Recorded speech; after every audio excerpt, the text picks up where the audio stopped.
ముఖ్యమంత్రి నారా చంద్రబాబు, మంత్రి నారా లోకేష్లను చూసి వైసీపీ నాయకులు చూసి నేర్చుకోవాల్సిన విషయాలు చాలా ఉన్నాయని ఎమ్మెల్యే ఆదిరెడ్డి శ్రీనివాస్ అన్నారు.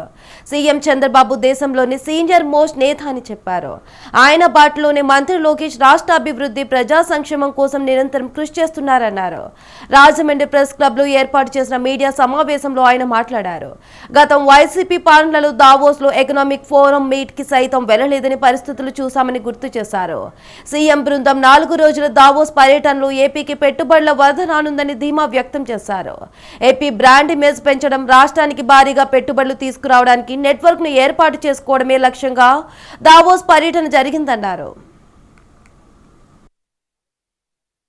వరల్డ్ ఎకనామిక్ ఫోరం మీటింగ్ అయినంటనే రాష్ట్రానికి ఎన్ని లక్షల పెట్టుబడులు వచ్చేసినాయి, ఎన్ని లక్షల కోట్లు పెట్టుబడి తెచ్చేశారు, ఏ పరిశ్రమ వచ్చేస్తుందని అడుగుతారు. కానీ మనం అర్థం చేసుకోవాల్సింది ఏంటంటే, అవగాహన కూడా కలగాల్సిన అంశం ఏంటంటే, మనం దేవస్లోని వెళ్ళేది నెట్వర్కింగ్ చేయడానికి, నెట్వర్కింగ్ చేసుకోవడానికి. వివిధ దేశాల ప్రతినిధులు కానీ, వివిధ ఎంఎన్సీస్ ప్రతినిధులను కానీ కలిసి మన తాలూకు ఆలోచనలు, రాష్ట్రంలోని తీసుకుంటున్న సంస్కరణలు, ఇండస్ట్రియల్ పాలసీస్ ఎలా ఉన్నాయి వారికి చెప్పి నెట్వర్కింగ్ చేసుకొని తద్వారా వారిని ఆహ్వానం పలికి పెట్టుబడులు పెట్టించాలన్నది వరల్డ్ ఎకనామిక్ ఫోరం యొక్క ముఖ్య ఉద్దేశం. కానీ వైసీపీ వాళ్ళు ఎలా ఉన్నారంటే, ఆంధ్రప్రదేశ్లో అడుగు పెట్టినట్టునే ఎన్ని లక్షల కోట్లు తెచ్చేసారు, మాకు చూపించండి ఎక్కడ ఉన్నాయని అడుగుతారు. అవగాహన రాహిత్యం. వీళ్ళు చేసిన పని వలన ఈరోజు ఆంధ్రప్రదేశ్ ఒక గౌరవం తగ్గడంతో పాటు పరిశ్రమలు రావాలన్నా కూడా ఈ రాష్ట్రానికి భయపడతా ఉన్నారు వైసీపీ వాళ్ళు చేసిన పనుల వల్ల. వివిధ సంస్థల ప్రతినిధులు స్వతహాగా వాళ్ళని కలవాలి అని అంటే ఆ దేశాలకు వెళ్ళి అపాయింట్మెంట్ ఇవన్నీ అంటే సాధ్యం కాదు. కానీ వాళ్ళందరూ ఇక్కడికి వస్తారు.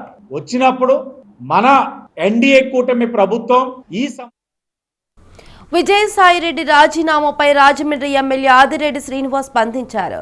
జగన్ ఆడిస్తున్న నాటకమే విజయసాయి రాజీనామాగా అభివర్ణించారు. విజయసాయి మాటల్ని నమ్మాల్సిన అవసరం లేదన్నారు. చేయాల్సిందంతా చేసి తాను వ్యక్తిగతంగా ఎవరిని విమర్శించలేదంటే చెల్లుతుందా అని ప్రశ్నించారు. కూటమి గేట్లు తెరిస్తే వైసీపీ ఖాళీ అయిపోతుందన్నారు. విజయసాయితో సహా తప్పు చేసిన వారిని కూటమి ప్రభుత్వం విడిచిపెట్టదన్నారు. వైసీపీ నేతలు బుద్ధి తెచ్చుకోవాలని హితబోధ చేశారు. సిగ్గుండాలయ్యా వైసీపీ వాళ్ళు, మీకు మీ నెత్తిరి ఏమీ లేదా మీకు? గత వరల్డ్ ఎకనామిక్ ఫోరం మీ నాయకుడు జగన్మోహన్ రెడ్డి వెళ్ళాడా? మీ ఐటీ మంత్రి చలేస్తుంది, అక్కడికి వెళ్తే స్నానం కూడా చేయలేమని చెప్పాడా లేదా? మరి సిగ్గు శరం లేకుండా ఇప్పుడు వచ్చి ఇంత కష్టపడి ఇంకా చెప్పాలి. యువ నాయకులు లోకేష్ గారు, భరత్, రామ్మోహన్ నాయుడు ముసలోళ్ళ కోట్లు వేశారు. కానీ మా నాయకుడు చంద్రబాబు నాయుడు గారు అదే ట్రెండ్, అదే డ్రెస్ కోడ్ తోటి వెళ్ళారు. చలి లేదు, ఏమీ లేదు. ఆయనకు ఒక్కటే జేయం, పెట్టుబడులు ఆకర్షించాలి, తీసుకురావాలి.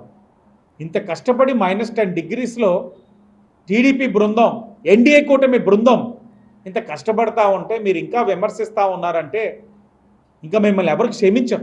విజయసాయి రెడ్డి గారు జగన్మోహన్ రెడ్డి ఆత్మ. ఆయన శాంతి కోసం, మనశ్శాంతి కోసం చేశారు తెలియట్లా. ఒకటైతే చేశారు. అందరూ ఏమంటున్నారంటే ఏదో రెసిగ్నేషన్ చేసేసాడు, ఇక్కడి నుంచి మర్చిపోండి అంతా తూచి అంటున్నాడని అంటున్నారు. నా అభిప్రాయం ఏంటంటే, ఇది జగన్మోహన్ రెడ్డి ఆడిస్తున్న ఆట నేను అనుకుంటున్నాను. ఇతను పక్కన ఉంటే ఇద్దరు బొక్కలో పోయే బదులు నేను వెళ్తాను, నువ్వు బయట ఉండి వ్యవహారాలు నడుపు అని. ఎందుకంటే రాష్ట్రానికి మేలు చేస్తున్న మోడీ గారికి, షా గారికి ధన్యవాదాలట. దొరికిన సందు ఎవరిని పడితే వాళ్ళని ఈ డిఫరెంట్ సోషల్ మీడియా ప్లాట్ఫామ్స్లో కమెంట్ చేసే వ్యక్తి ఒక్కసారి రాత్రి పరివర్తన వచ్చేసి ఇంత అలా మాట్లాడతారని ఎవరు ఊహిస్తారండి? ఆయన మాట్లాడినా నమ్మవలసిన అవసరం లేదు. ఆయన చేసిన తప్పులు అంతా ఇంత కాదు. ఆయన చేసిన ప్రతి తప్పుకి సమాధానం చెప్పవలసిన అవసరం కూడా ఉంది. ఇవన్నీ చెప్పకుండా నేను వ్యక్తిగతంగా చంద్రబాబు నాయుడు గారిని కానీ కుటుంబాన్ని కానీ విమర్శించలేదు.